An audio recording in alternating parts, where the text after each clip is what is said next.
What is Kraken, everybody, and welcome in to the very first episode, session 0 of Songs of the Abyss. I am your dungeon master, aka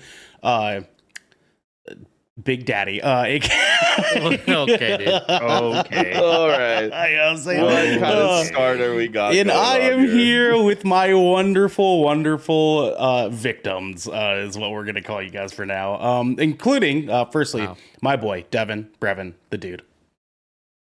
What's up? It's poppin' dog. We also have the Vermilion Beard himself, Garrick Bartholomew Eaton. He's cleaning his glasses. Bartholomew is his middle name. We have the king of Tekken. It is DJ Simfix. What up, man? What's happening, baby? And then my little Thai peanut. It's Xander. Hello. Hello, good sir. And then lastly, but not leastly, it is our baby boy, our goodest friend, our friendly neighborhood pub master Drax, Sam. What's happening, baby? Hello. Sam, he is. I am. Sam, I am I'm not. excited. I'm excited for this, like, big time. I'm so stoked. I'm so stoked to have you here, dude. Doing content with you, dude. It's been a long time, Sam. You've been playing video games and shit with us for a long time, dude. Showing us your ball sack. It's great. Hell yeah, dude. Notice how I waited until yeah, the 30. dude. I waited until the 30-second mark was done before I said ball sack. So I'm being good. I'm just letting guys know I'm being good. No one's gonna sponsor us anymore now. Yeah, Ernell. Yeah, it's already been ruined. Okay. Manscaped might. That's right, baby. Manscaped might, baby. That's right. Send me a free lawnmower. We'll think. There we go. Now I have the appropriate background. You do have the appropriate background, Devin. You're right. Guys, today we are here to bring you all into introduction of our very first Dungeons and Dragons campaign. So the way that this worked was last year for Good Kraken Day, Good Kraken Fest, if you will, we offered opportunities for people to donate money to go towards our cause to help us kind of keep things going. And we hit a lot of benchmarks, one of which was included to have us do D&D content. And we surpassed that benchmark. We've been working hard to try to get things going on this. Some things kind of came up. This was supposed to happen fall of last year, but things got real weird near that time of year, and we all got really busy. It was crazy. But we've got everything ready to go. We got all 6 of us here. All of our characters are ready, locked and loaded. We got stories to tell all of you, and it's going to be a very, very fun time. So what we're doing today is we are getting an opportunity for these fine gentlemen to introduce to you their characters that you guys are going to be following for the remainder of this podcast's first campaign. That's right, baby. We're doing a whole ass motherfucking campaign, boys. Give us a hand. You know what I'm saying? I'm so proud of us. I'm so proud Roll of for us. initiative. Yeah, finally I'm off so the proud of ground. us, dude. Yes. Very good. Yes, of course. Yes, it's quite dashing. If I could say For so those myself. of you that have never played Dungeons and Dragons or listened to a D&D or TTRPG podcast before, here is what you need to know. So this is an improvised adventure where our 5 wonderful party of players role play as characters. The players can do almost anything that they want to do, but the results of their actions will be dictated by me, Daddy, the Dungeon Master, and the rolls of dice. We all have them, which you will hear us refer to these dice as specifically the standard die in Dungeons and Dragons, the 20-sided dice, a D20, what we will be calling it. And the higher the number that is rolled, the better the outcome of said actions, with 1 being a total failure of the action to 20 being a total success. Other dice will be used to calculate things like damage from attacks or spells, as well as healing, but for the most part, the D20 will be the main dice that is rolled while we are playing. Gentlemen, with that said, let's go ahead and introduce our players, and I'm going to actually roll to see who's going here. Oh, Four. you could have had us roll for initiative. Oh, Yeah, you know what? that Let's do that. Roll initiative. Actually, I'm First, down. Fucking initiative, roll for roll initiative, boys. Let's do it. The What do we got? campaign. Okay, hold on. Put the dice. I tower rolled a on 20. top of my Fuck. I microphone. regret my decisions now. Here, roll 20. All right. Garrick got 20. I got 17. 12. 4. Oh, wow. See, where's my initiative on here? I got a +6, dude. I got a 19 Oh total. yeah. 5. Oh, yeah, 5 shit. Plus +1. Mhm. I got a Yeah. 5. +4. Well, I have Okay. 21. All right, 21. hold on. Yeah, add your modifiers. Jesus Christ. 21? Garrett's still first for sure. I'd say mine's nat. Yeah. Mine was a nat 20. DJ. Yeah, Anyone? and your stats all across the Xander, board what are- was yours? Xander's, what was yours? 15 total. Sam? I got a 19 total. Okay. And Devin? I got 5. Typical Warlock. All Great right, start. dude. Garrick, Yeah. introduce us to your character, Mr. Twin Cloud. Yeah. Yeah. I'm a little nervous. It's I've never okay. done D&D before. I'm a freshie. I've done homebrew stuff and adjacent things, but this is my first ever official campaign doing anything like that. But I'm really excited. But yeah, I am going to be playing and taking on the role of the character Twin Cloud, or just Cloud for short. Mhm. Cloud is what he will go by. I don't even play Final Fantasy. Twin Cloud is a hey, whoa! It's a tribal whoa. name. Hey. Okay. Different Because cloud. he is- Okay. Different cloud. Jesus Christ. It is a tribal based name because he is a tabaxi, but he doesn't. Which is look like a normal what, Garrett, tabaxi. for people that don't know. Tabaxi is a humanoid cat-like race.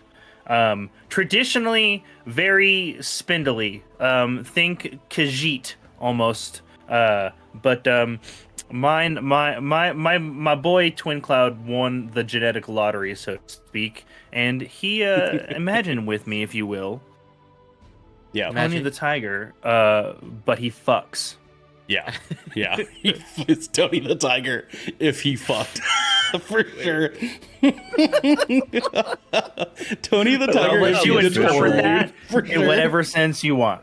Okay, Oh, that's what he looks. That's what he looks like. All right. So yeah, my boy Twin Cloud. He is a monk, and he is from a no-name monastery that basically is no more, if you will. There were some tragic events in his past. I don't know, Ernell, but I was gonna say I don't know what detail level should I be going into. I suppose. Don't for go our- too deep. I mean, we can talk that it was like destroyed by orcs, but I do have a question. If Yeah, sure. hi, yeah, but hi, guide me yeah, here. I'm not sure what information I should be. Ernell Pearson from goodkraken.com. Did everybody at the monastery fuck? No, just me. Okay, gotcha. Yeah, Just not if they all died. Everyone else was sworn into celibacy, and Garrick was like, Twin Cloud was like, no, I can't do that. That's what he's like, I can't do I'm out. that. Just to clarify for you guys, because this is kind of what Garrick's smugging into. Don't say more than what you are okay with the audience knowing. If there's anything that needs to be a surprise, let's keep that between you and I. You know what I'm saying? Like, let's just Okay. Okay, Okay, cool. I don't feel like I have a lot of surprises, and my backstory is probably not super duper detailed. Just because obviously like first character back writing sort of thing, right? So it's like of course, baby's first character story writing. But yeah, Twin Cloud, he is a tabaxi monk. He was abandoned in the spine of the world, which is a mountain range in the northern part of the Forgotten Realms areas. And areas, yes. Areas. And geography. And he was raised there by a monastery of apostate monks that basically abandoned their religious faiths and teachings in the name of strengthening their body and kind of like abandoning faith for the way of the fist. So they don't necessarily belong to any particular dogma or god like a traditional monk might. They are just very focused on self-power and being like the strongest physical monk they possibly can. But also at the same time, a lot of these apostate monks were old and Twin man Cloud told ya. was raised in the monastery and abouts the spine of the world. Yeah. And while sent into town, if you know anything about the spine of the world, it's very far away from most civilizations and It is. such. It So he is, had to yeah. trek Very, very far up north. So yep, he's the youngest of his monastery, so he was trekked to tasked, excuse me, to go to town for supplies. And when he returned, his monastery was no more, destroyed by a roaming band of orcs. What band or tribe of orcs? I don't know actually. I That do. is something I've yet to I have yet to discover.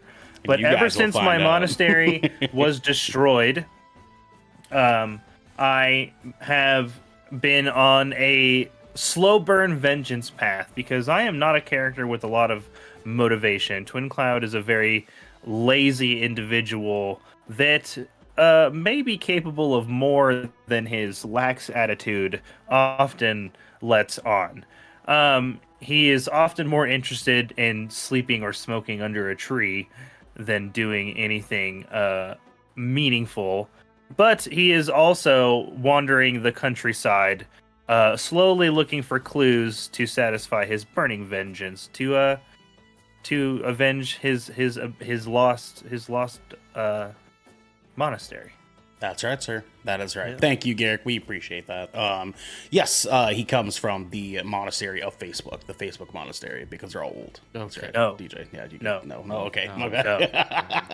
No. DJ, when you rolled for Wow. initiative, did you add your modifier to it? Did Yes. You... Okay. Well, what did you get I again? I rolled a 17, 17. and it's a plus Just 4. Plus Got 4. 21. Ah, perfect. Okay. Good old DJ. Let's talk about Emerald Green. Emerald Green. AKA Jackal, good sir. DJ, Yeah. who is Jackal? Jackal.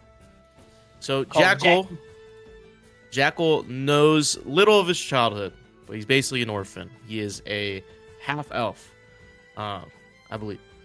Yes, to not know your childhood.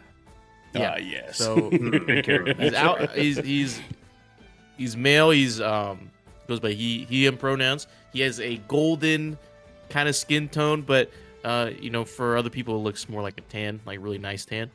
But he has blonde ash like hair, like blonde white hair, that is like braided and such. He's about like 5'10", nice build, Yep. nice build, nice. Just shredded like could, cheese, brother. Yeah, but he wears like a huge poncho, kind of covers most of his physical features, so kind of looks like your everyday guy. But he's definitely not no slouch. He's definitely very athletic. But all he knows about his childhood is that he was an orphan and he did what he could to survive in the lower cities of Baldur's Gate. One day, he decides to, or he's kind of made a name for himself by the age of 17. And Love that his for him. legend status precedes him as kind of a very Robin Hood style of a thief. But one day he decides to rob a particular noble family while prowling around the Ernell estate. He witnesses members of the family cast out a young Imran Ernell and disown him. After seeing this, Jackal takes Ernell under his wing and teaches him how to survive out in the streets. And eventually, they've gone into this relationship where Ernell is now a known diplomat within Baldur's Gate, very wealthy diplomat. By the help of their collaboration with each other, Ernell is now kind of in the noble hierarchy, so to speak. Like he's in the system. He's in the system. And Jackal is kind of the guy that does the dirty work for him, to try to get him to that spot, because he believes that Ernell is the key to fixing most of the things wrong with Baldur's Gate. And Okay. there'll be no other child that has to live through what they had to go through. So, by day, he's not known as part of like Ernell's group. He's kind of kept to the shadows. He always has private talks with his friend, his best friend. But Besties. yeah. So by day, he is a courier.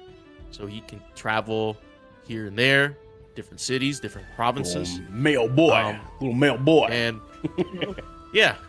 And by night, he does reconnaissance and information gathering I have a question. and sneaking around. Devin? Does he have little blue shorts? No. No, he doesn't. But that'd be hot though. Little blue shorts with the poncho, dude. That's a move. That's a move, man. No, I was thinking more like a poncho, like like from what's his face, the redhead from Star Wars. Yeah, Fallen Order. Yeah. Cal Kestis. Fallen Order, yeah. Yes, sir. Yeah, Cal Kestis. So like it's kind of like that poncho, Mhm. more like utility. He has like utility gear. Baggy. Yep. You know what I mean? Got But all the the poncho goodies kind of covers inside. most of it. Mhm. Yeah. So by day he's a courier. By night he's information gathering. He's spying. Doing some sabotaging and whatnot.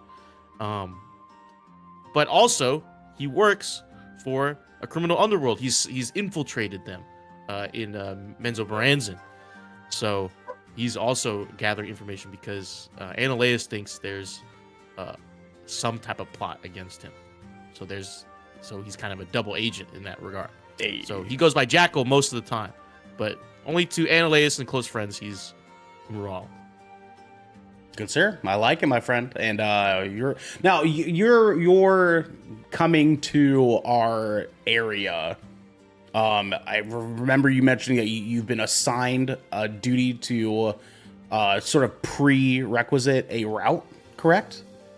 Yeah, there's so the courier service that Jackal is a part of is let me hear right here. The Advocate Courier Services. And You they got the have name no for the clue- courier service, Yeah. bro. Let's go, DJ. Yeah. Thank you, dog. They don't know about his dealings. They just think Emerald is just he's Right. under contract, like he's just here to work. So him and his boss, they're Mr. Rowe, put down they said, hey, Bucko, you got this, deliver this thing, got the route already planned, and just look at the sheet. If you don't know how to read, you're fired. So sick, dude. All right. That's the interview process right there is like, That yeah, was you it. read this and sign Yeah. it, you're good. Yeah. yeah. Yeah, he got hired on that You basis. just need to alone. go from point A to point B. What's it not understand? Next up, we have Sam, who is going to be playing as Boris Tarpos. My good sir, tell the people about Boris. Yeah, so Boris Tarpos is a traditionally well-built man. A little bit shorter, though, like 5'8", brown hair that goes down to the shoulders. He's got a beard, kind of just like this. Just imagine me with, like, longer hair. Yes, sir. But apparently we're doing, like, the abandonment issues campaign here because Boris was abandoned as a child. Yeah. He foster was campaign. born. He was born. Yeah. He was born in the lower city of Baldur's Gate and was basically given up pretty early on as a child to a tribal group out in the woods that was pretty far away, and they're very nomadic. And he was trained as one of the hunter-gatherers of that tribe. And he has to pick up this job because this tribal way of trading goods and services for other goods and services is failing because people want coin, they want gems, they want corporeal goods, not just services now. One day on his hunt, one of the chieftains was telling him, hey, you gotta, figure some stuff out. This is what's going on. Put a lot of anxiety in his head, and then as he was hunting, he found this shining, glimmering, like golden elk, something he's never seen before. And so he lined up a shot to go shoot it. Arrow goes through its neck, but doesn't leave any kind of wound, and then this elk just kind of explodes into this glimmering energy, forms back, and charges him, and then jumps through him. He didn't come back with any kind of quarry that day, so everyone was a little bit disappointed, but he went to one of the 3 tribal leaders, and there's a shaman that he trusts, and the shaman believes that he is destined for greater things, and maybe this adventure would help him. His primary goal in this case, though, is going to be the survival of the tribe. That's what's the most important to him. So he needs to bring back, the money, the bread, that kind of thing. Yeah, get that bread. And it's like, get the He gluten, needs if you will. to get the bread. Yeah, doing it for the glute. You know what I'm saying? Do it for the gluten, baby. And then he does have some distant memory as a child of his mother keep talking about his father referring him as some sort of angel-like being, but he's always had this resentment towards his father who he's never seen. And the thought is like, what kind of angel would like leave, their wife or partner and their child behind? That doesn't really make a lot of sense to him. Right. So he's got kind of a lot going on here. And ever since this whole glimmering elk situation, he's just been feeling a bit different, and things have been changing. Appearance wise, I mean, he's outside all the time, so he's got tan skin and there's some like dirt, like he goes and cleans himself, but He's a dirty doesn't boy. have access to. Yeah, he's not going to have access to like every facility, he's not going to have soap or shampoo, but yeah, and then he just wears he just wears like armor made of animal pelts. It's what they do. They live off the land.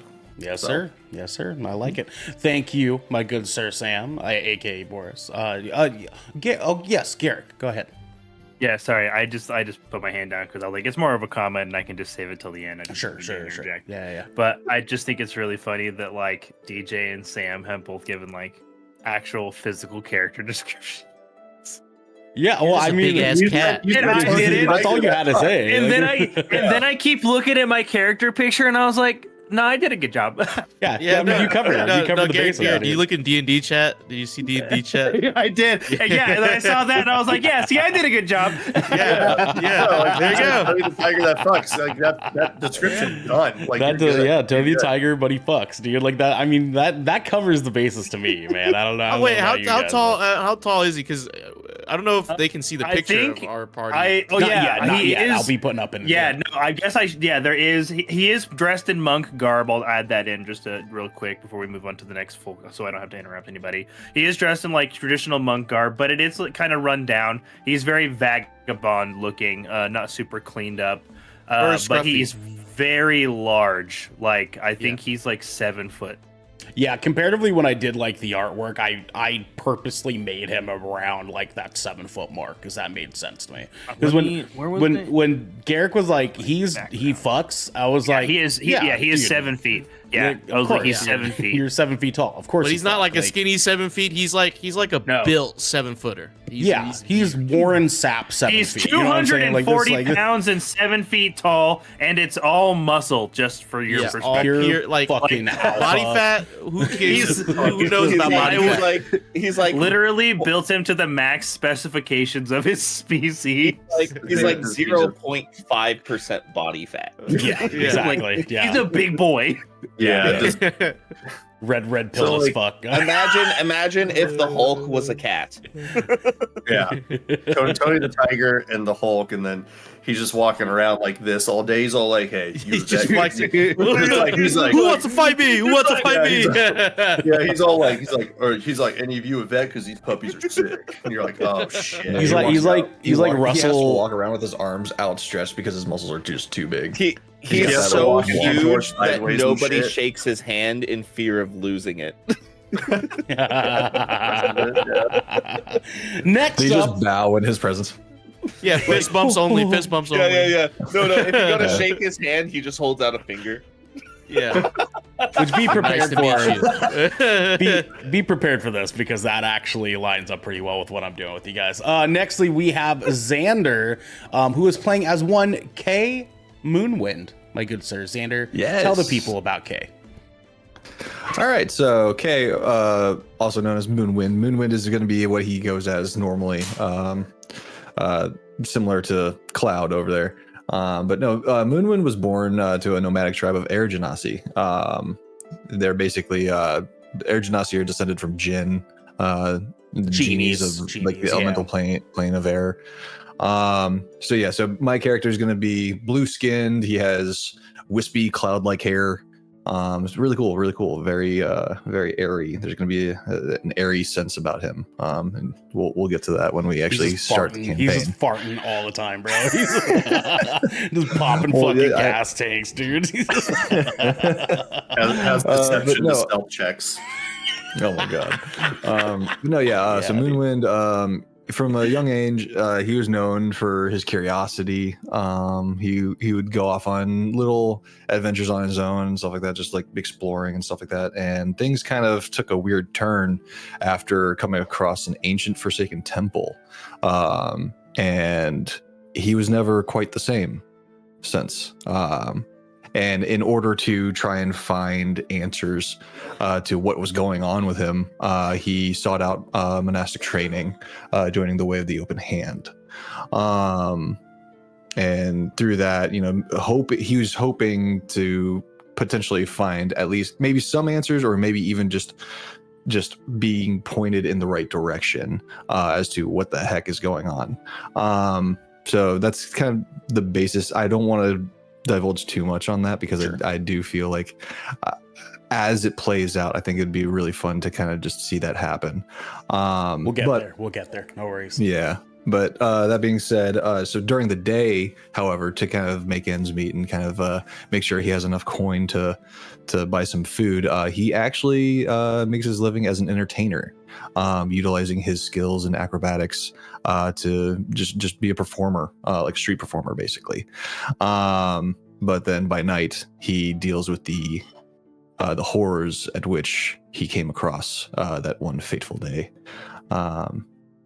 That's pretty much my character in a nutshell. I actually genuinely want my character to be more of a mystery than anything. He is kind of a happy-go-lucky kind of guy. He's very friendly, and he just honestly wants to see the best in everything. Sometimes to a fault. So yeah. Devin, you had a question. For like horrors at night, like what are those? A lot of times it's the dungeon master Big Daddy. The DM, the daddy mommy. That's right. The daddy mommy. The daddy mommy, dude. That's me, man. The daddy mommy. Which I will be handling these horrors, if you will. DJ. Yes. Why is that your character in a nutshell? Why not a turtle shell? A turtle power. Because this is not a Teenage Mutant Ninja Turtles based campaign. Yeah, unfortunately not. We have one too many. Let's take my leave. Actually, this is an almond based campaign. Thank you very much. For sure. I'm more of a cashew guy. But, cashews actually aren't nuts. Not a cashew. They're fruit. This fucking guy, dude. This guy works for produce one day, dude. This fucking vegetable looking ass motherfucker. Wait, I don't think you can say that. He is the the Candyland princess, but for groceries. Why couldn't we have done a campaign like that? Speaking of the Candyland princess of groceries, next up and lastly, we have our boy Devin, who is playing as one Leon Hartswell. Devin, tell us about Leon. Yeah, so Leon Hartswell. I'll go over his physical features first. He's like 5'11". He's half human, half elf. He's got like a top, like kind of like dirty blondish, like is his top hair, and then the bottom half is kind of like dark brown, kind of similar to like my hair color. But just like his two traits like kind of playing in. Of course, he's bearded because why not? Because beard. You know what I'm saying? Like, he's got a pretty strong, athletic build. He's no Tony the Tiger, but But he's a built boy. He's a built boy. Yeah, he's built. He's well trained. He's in the gym, just lifting. He's got some issues that make him just constantly hitting those weights, lifting those bags of sand and stuff like that. Yeah, for sure. Just rocks. He's lifting rocks, dude. Yeah. He's got some mommy daddy issues, Don't we all in this campaign, my good sir? So with that being said, Leon is a warlock. he grew up in the shadow of his father, who is a legendary investigator within Baldur's Gate. He's renowned. His father's renowned for solving high-profile cases. Kind of similar. Let's say this is the D&D equivalent to a Sherlock Holmes. Okay. I see the vision. I see the vision. I got you. Yeah. So Leon obviously idolized him, wants to be like his father. Thought it was the coolest thing in the world. And he was inspired by him, and thinks highly of his father as a hero. So, however, though, his path diverged at one point because let me back this up. He ended up becoming a spy for Baldur's Gate, kind of like a rogue. So he would go on missions and stuff like that. During one of his missions, his path diverged from what his father kind of like wanted for him, and he ended up making a pact with an enigmatic patron because of what it did for him on that mission. It helped him succeed the mission that he was set on. And Leon is kind of naive to things at times, and when he saw a potential for more power, he took it, obviously. In a need of necessity too. So he didn't fully understand what he was doing at the time because he was younger, and this was a decision that ended up being very dangerous for him. And his father ended up disowning him for it because his father was unhappy that he made a deal with an unknown patron. Right? Yes. So while he was on that mission, teenagers. And also important to know too for people at home, in order for a warlock to get their abilities, they are given those abilities by said patron in trade for a deal, and that is what Devin is referring to there. Yes. And while on that mission, although he completed it, what happened is his best friend and his brother were also on this mission with him, and it went awry. It totally went south, and his best friend died in an ambush, and then his brother got framed for the incident and is now imprisoned. So Wow. Yeah. Trash dude. Yeah. So Leon fucked up, right? Yeah, Leon he fucked big up. time fucked up. Big time, Yeah, he fucked up. So his father disowned him. He's very disgruntled with him, like, hey, you're kicked out of the house. His mother is actually already dead. And it's a mystery as to why that happened. His mother was also a former harper. Okay. Yeah. Yes. Garrick? What is a harper? Okay. You've seen the movie Dungeons and Dragons: Honor Among Thieves, right? Yes. Okay, so the main character is a harper. A harper is an organization that let's see, I have this pulled up. Okay. Yeah, those who harp. They're a secret organization to get dedicated to preserving historical lore, maintaining the balance between nature and civilization, and defending innocent from forces of evil across the realms. Cool. So they're kind of like a spy organization that band together under, cataclysmic events and stuff like that. Long story short, his mom's rolling in her grave. Yeah. She's dead. Unfortunately. She rolling in. However, there was a mysterious ring that was left to Leon that has an engraving on it that's in a language that nobody can comprehend at all.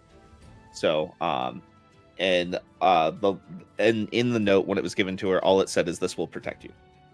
So,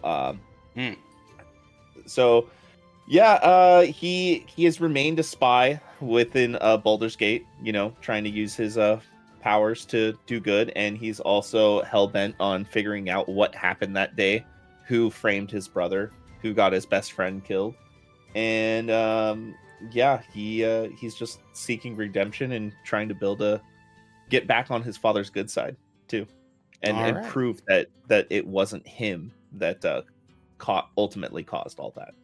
All right, sir, I like it. And just to make sure that we're being clear, because we got everybody else's here, how are you what reason is Leon leaving Baldur's Gate to pursue something in our northern town that we are present in our story here? Yeah, he's set on a reconnaissance mission as there have been disturbances and reports of things going awry. Yes, And, sir. I like it. yeah, I like it. That's what I like. Okay, perfect. All right, boys. Well, thankfully, I was able to take some time to create character art for us, since I will go ahead and show the people at home what our beautiful, beautiful characters look like. They are in your guys' frames. You guys cannot see it, but you guys have the individual cutouts of your characters to reference for you guys here. And I might say, I'm quite proud of myself. You feeling pretty good? I'm feeling pretty good You're about like, it. you're looking at it, you're like, I did that. You're like, that was me. I've been crunching your guys' character art, and here's the deal. For each session that we do, I'm further making more character art for all the NPCs you're running into, all of the enemies you guys will be fighting. Like, I'm going all in on a lot of the shit that we are going to be doing. I'm really excited because some of the stuff that I'm going to be doing with the layout and whatnot, I'm really, really fucking stoked to like make come to life, because I'm going to be like gamifying our layout, in terms of like, I really like that. have you guys played Hades?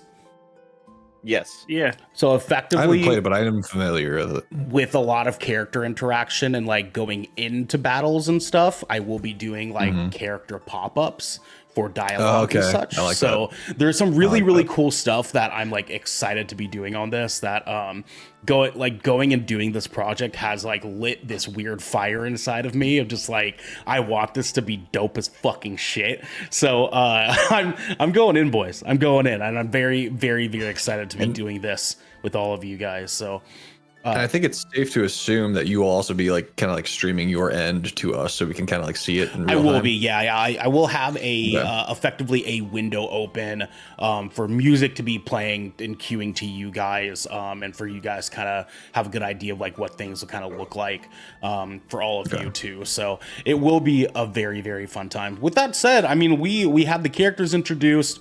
You have a good idea of what we're doing. Just kind of let everybody know we are doing a what's called a module in D&D, a pre-made adventure that I have moved some things around to make sense with your guys' characters' backstories. Thankfully, just every single one of your guys' stories plugged in perfectly with this module that I picked out for us. There are some things that will be different from what the module has, just for the sake of trying to like make sure I'm getting your characters to meet together and like interact with each other, and like some moments that I have to like change to make sense specifically with your character. But for the most part, this is a pre-made module that we'll be doing for campaign 1. And then in the future, we'll be talking about doing more of a homebrew story that I am going to potentially pretty much be spending the next year getting ready for you guys as we come into the end of this campaign. So I'm very, very excited to be doing this with you guys. I'm fucking stoked. Boys, do we have any questions or anything before we get on out of here? No? I like it. That's what daddy likes to hear. The daddy mommy, if you will. Okay, dude. I'm not calling you that. No, man. God damn it, man. Hey, let's because I refuse to call you that. have some fun. You know what I'm saying? Let's have some fun. Daddy, mommy. He loves can I the please roll fondle initiative? dice, you know what I'm saying? He loves to put a couple D20s in his hand. Oh, I do like a couple D20s, baby. And you guys at home will be liking some D20s pretty soon yourselves, too. This time next week, we'll be having our very first session of this story, where we'll be getting into the nitty gritty and kicking things off officially. If you are a Twitch subscriber, you will be getting this on a Saturday, right after we are done recording. You will be having access to those because Twitch subscribers get early access to wonderful things. But everybody else, this will be going live Monday morning for you guys to be able to watch and enjoy in your terms. And obviously we all will be able to see it on Saturday because we own this bitch. we fucking in here, dog. Indeed. But you guys will be able to catch us then. And hopefully you guys are ready for some very, very wild, fun adventures, because I have some fun, cool shit I got lined up for you guys. But with that said, we are going to get on out of here, everybody. But until next time, my friends, anybody got anything? Stay dummy thick. Stay dummy thick. 18 naked cowboys in the Stay fucking. Stay fucking.